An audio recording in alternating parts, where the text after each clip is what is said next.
Hello, friends. I am honored to share my testimony with you at this Easter season. Please know that as a bishopric, we pray for you regularly. You are on our minds. Please know that we are concerned about you. We thank you for reaching out to each other. We thank you for striving to follow the Savior. My testimony that I would like to share is of the Savior. I've been thinking about the Savior's triumphal entry into Jerusalem as depicted in this picture.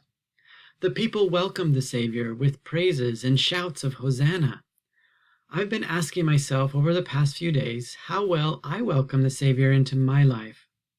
As I look at this picture of him riding a donkey into Jerusalem with people waving palm fronds and putting blankets out in front of him, I see humility combined with power. He was willing to stoop below all, to suffer humiliation, pain, and temptation. At the same time, he was and is full of power and majesty. In General Conference, we were encouraged to focus on the living Christ.